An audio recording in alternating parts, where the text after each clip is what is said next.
بسم اللہ الرحمن الرحیم نحمدہ ونصلی ونسلم علی رسولہ الکریم۔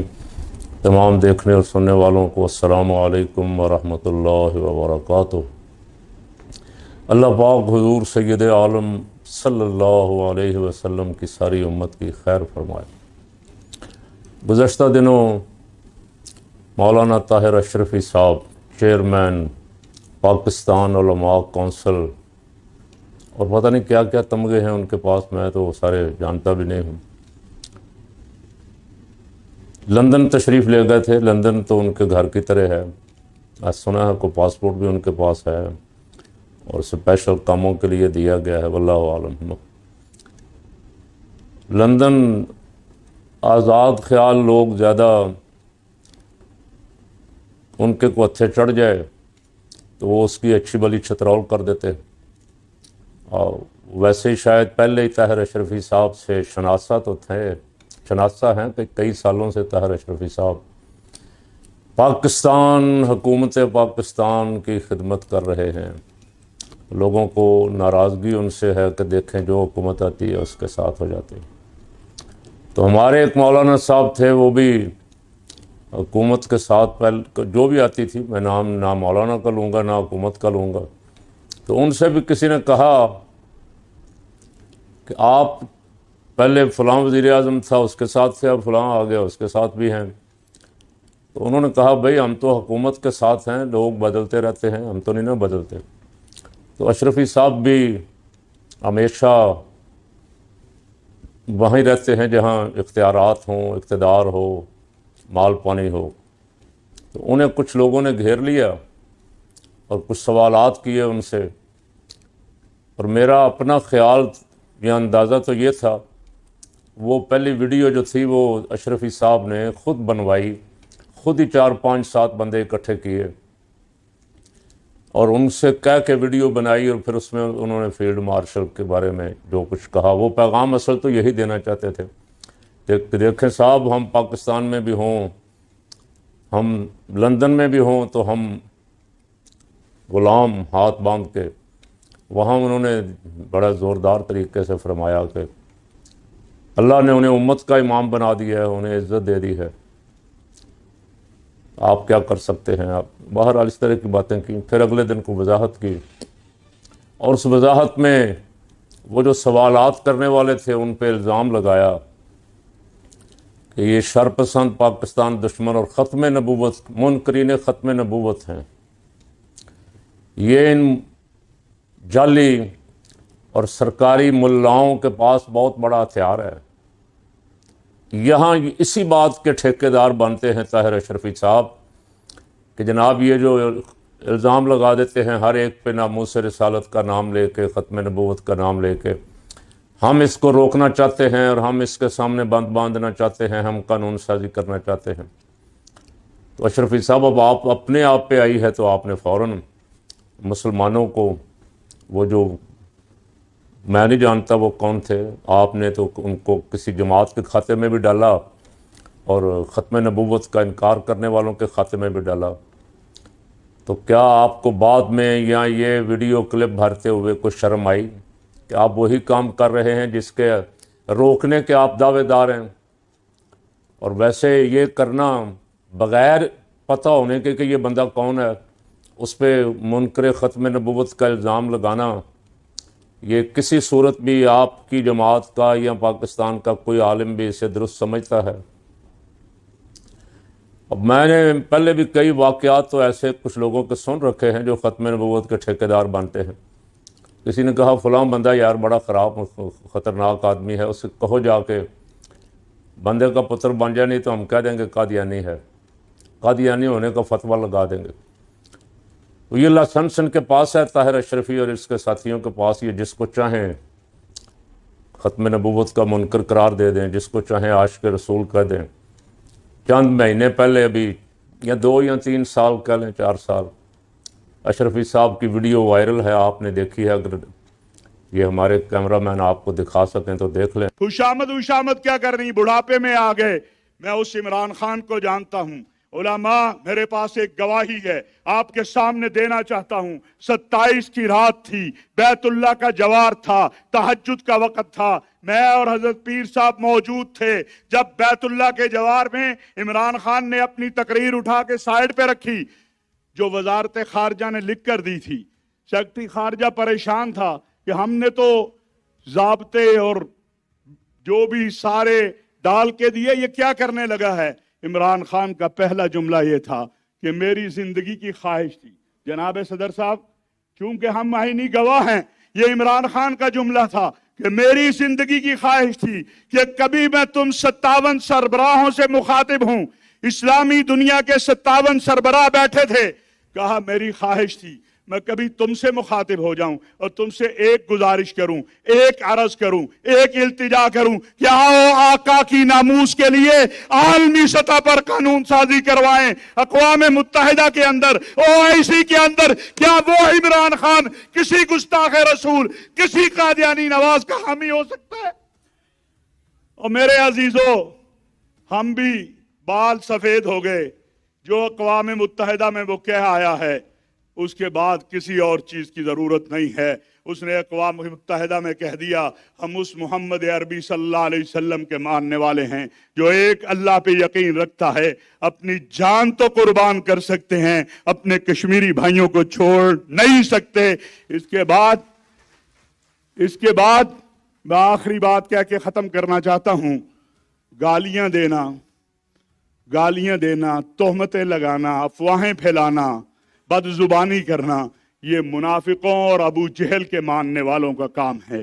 गालियां सुन के, तोहमतें सुन के, अफवाहें सुन के दुआ देना, ये मोहम्मद अरबी सल्लल्लाहु अलैहि वसल्लम और उनके सहाबा का काम है, उनके मानने वालों का काम है। फैसला तुमने करना है, जाना किस तरफ है, अबू जहल और उसके पैरोकारों की तरफ या मोहम्मद अरबी सल्लल्लाहु अलैहि वसल्लम और उसके सहाबा और उनके अहले बैत की तरफ। किस तरह इमरान खान की कि इश्क रसूल की कस्में उठा उठा के ये बंदा, एड़ियाँ उठा उठा। पीर नूरुल्लाह कादरी साहब मेरे गवाह हैं। खाना काबा में मैं खड़ा था और मैंने देखा कि ऐसा आदमी तो कायनात में नहीं है, ऐसा इश्क। वो हुकूमत बदलते ही सारा इश्क रसूल भी ख़त्म हो गया। वो आपने जो देखी, आंखों देखी गवाहियाँ आप दे रहे थे, वो भी ख़त्म हो गई।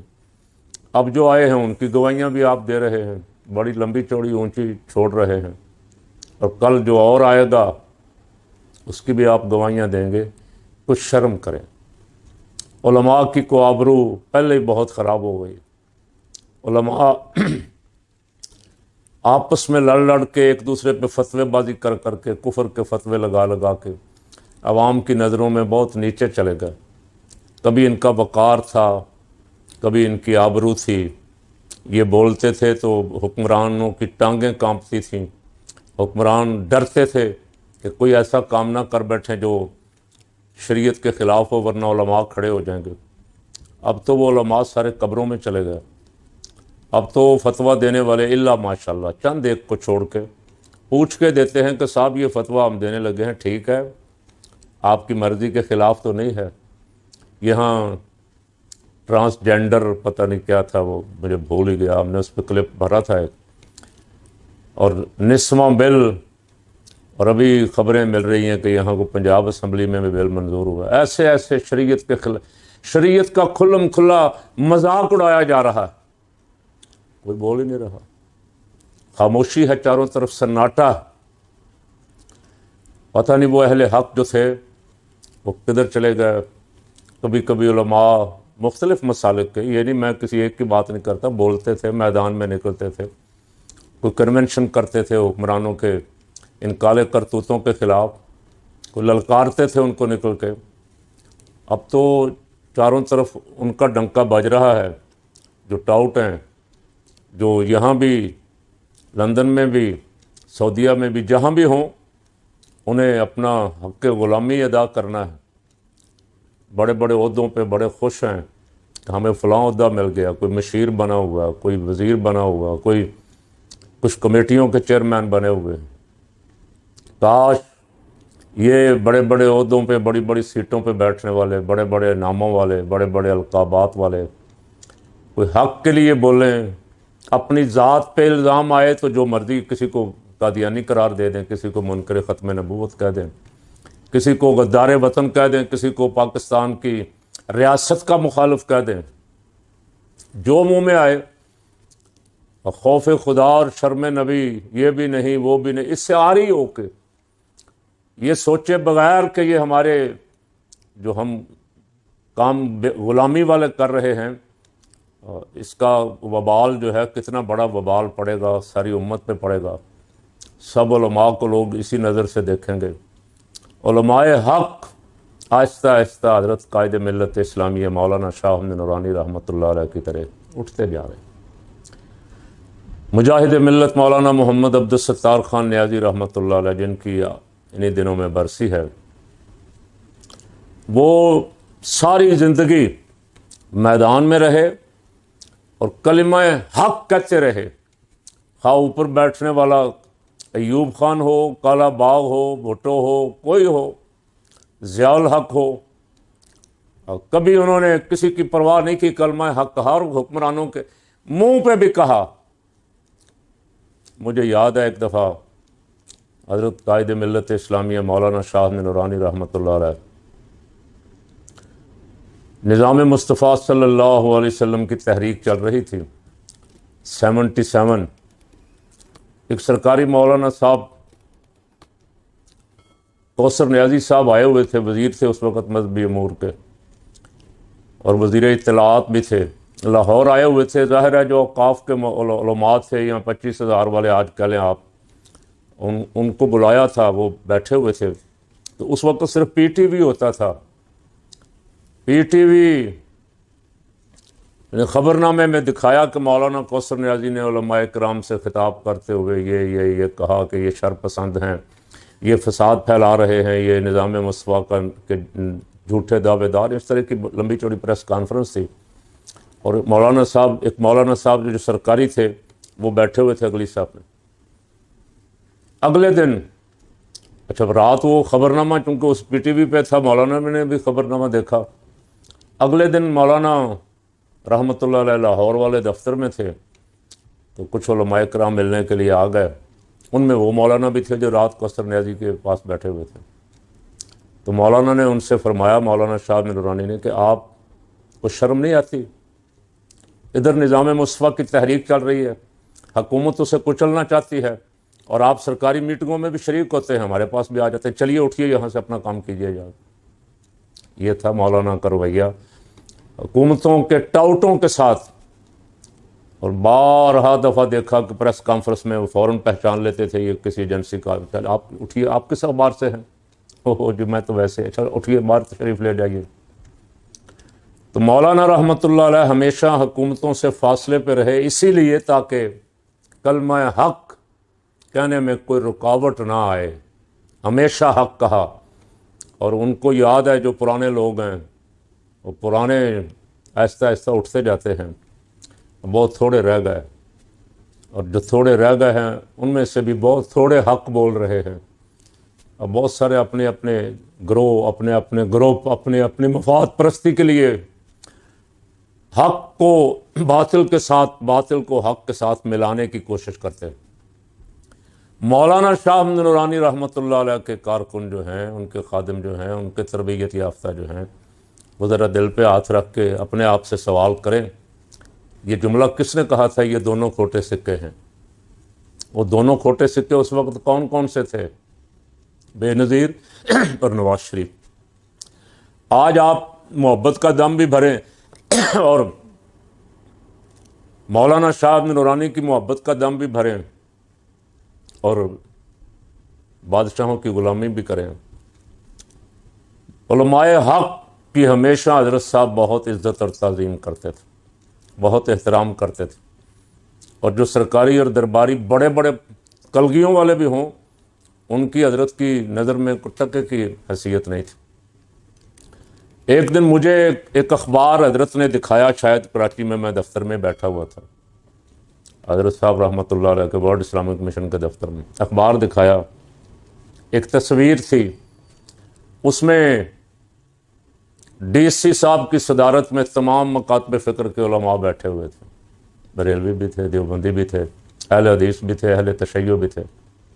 हज़रत ने मुझे तस्वीर दिखा के एक तस्वीर पे ख़ास उंगली रख के फरमाया, ये देखिए, हम उम्मत के इत्तेहाद के लिए अगर इकट्ठे बैठ जाएं या बुला लें सबको कि उम्मत पे कोई मुसीबत आने वाली है, उसका सद्देबाप करें, तो हमारे ऊपर कुफर के फतवे हैं। और यहाँ DC साहब की सदारत में आप ख़ुद तशरीफ़ फरमा हैं।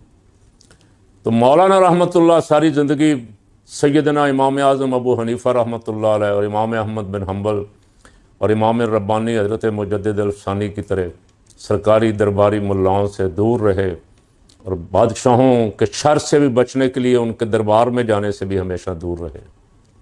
और मैंने कभी उन्हें नहीं देखा कि वो कभी किसी बादशाह की खुशामद कर रहे हों, किसी हुक्मरान की खुशामद कर रहे हों। हम जैसे कारकुनों की हौसला अफजाई के लिए शफ़क़त फरमाते थे, बाद दफ़ा मोहब्बत भरे जुमले कह देते थे। हौसला अफजाई करने के लिए कारकुनों की हौसला अफजाई करते थे। वो कारकुन जो जिद्दोजहद में शामिल थे, जो निज़ाम मुस्तफ़ा सल्लल्लाहु अलैहि वसल्लम के सिपाही थे, और उनके मुकाबले में कोई बड़े से बड़ा फन्ने खां पीर भी आ जाता था और वो टाउट होता था किसी हुकूमत का, किसी वज़ीर का, किसी MNA का, किसी MPA का, तो मौलाना रहमतुल्लाह अलैह को उसकी कोई परवाह नहीं थी। मौलाना की नज़र में उसकी कोई हैसियत नहीं थी। जमीयत उलमाए पाकिस्तान के जो कारकुन मुझे सुन रहे हैं, अब वो ज़रूर इस पर अपनी राय दें। मौलाना शाह नूरानी रहमतुल्लाह अलैह की फ़िक्र को दोबारा ज़िंदा करने की, तरोताज़ा रखने की ज़रूरत है, इसलिए कि हक़ के लिए आखिर कौन लड़ेगा? ताहिर अशरफ़ी हक़ के लिए कोई सरकारी मौलवी लड़ेंगे? हक़ के लिए वो लड़ेंगे जो हर वक्त किसी न किसी डील के चक्कर में रहते हैं? हक़ के लिए मौलाना शाह अहमद नूरानी सिद्दीकी रहमतुल्लाह अलैह और अल्लामा अब्दुस्सत्तार नियाज़ी रहमतुल्लाह अलैह के सिपाहियों को दोबारा असर नौ मुनज़्ज़म होना पड़ेगा। इन्हीं को तैयार हो के मैदान में रहना पड़ेगा। अगर इसी तरह खामोशी और सन्नाटा रहा और मौलाना की फ़िक्र से, मौलाना के रास्ते से हट गए, तो टगे की वैल्यू नहीं रहेगी। कदर व कीमत तो मौलाना रहमतुल्लाह अलैह फरमाया करते थे, अपने मिशन के साथ कायम रहें, अपने मिशन पे कायम रहें, अपने मिशन पे गामज़न रहें, निज़ाम मुस्तफ़ा सल्लल्लाहु अलैहि वसल्लम की जिद्दोजहद करते रहें। ये हमारे ऊपर अल्लाह और उसके रसूल की तरफ से आयत बहुत बड़ी ज़िम्मेदारी है, फ़रीज़ा है। और अगर ये नहीं है, बाकी हमारी सारी कोशिशें, काविशें, नमाज़ें, रोज़े, हज, ज़कातें हमारे मुंह पे मारी जाएंगी और हमें पूछा जाएगा हजूर के निज़ाम के लिए क्या जिद्दोजहद की थी। सरकारी मौलवी हमारे सर चढ़ गए, सर चढ़ के बोल रहे हैं। और सरकारी दरबारी मौलवी को ज़रूरी नहीं कि उसके पास सरकारी ओहदा हो, और सरकार की ज़ुबान बोलते हैं, सरकार के मौक़िफ़ की तर्जुमानी करते हैं और नाजायज़ हुक्मरानों की हिमायत करते हैं, और फिर अपने आप को मौलाना शाह नूरानी रहमतुल्लाह अलैह से मोहब्बत करने का दावेदार भी बनते हैं। तो मौलाना शाह नूरानी रहमतुल्लाह अलैह बहुत सारी बातें हैं, दानिस्ता नहीं कह रहा, कोई ये ना समझे कि शायद मुझे कह रहे हैं, कोई समझे मुझे कह रहे हैं। मौलाना रहमतुल्लाह अलैह के करीब रह के देखा है। मौलाना रहमतुल्लाह अलैह हुकूमत और बादशाहों के फितने से हमेशा दूर रहे, ललकारते रहे अमेरिका को भी और यूरोप को भी और अरब बादशाहों को भी, हक़ बोलते रहे। कभी बातिल वालों के साथ ना उनका कोई ताल्लुक़ था, ना उनको पसंद थे। अल्लाह ने उनको ऐसा फ़क्र अता फरमाया था जिसमें कई शहनशाहियाँ कुर्बान की जा सकती हैं। बादशाहों की अल्लाह की कसम उनकी नज़र में कोई कदर नहीं थी। हाँ, एक कारकुन की बड़ी कदर थी, एक कारकुन की उनकी नज़रों में बहुत इज़्ज़त थी। अल्लाह उन दोनों बुज़ुर्गों के और उनके सारे साथियों के दर्जात बुलंद से बुलंद तर फरमाए। हमें उनके मिशन पे, उनके नक्श कदम पे चलने की तौफ़ीक़ अता फरमाए, हमेशा उस पर कायम रखें।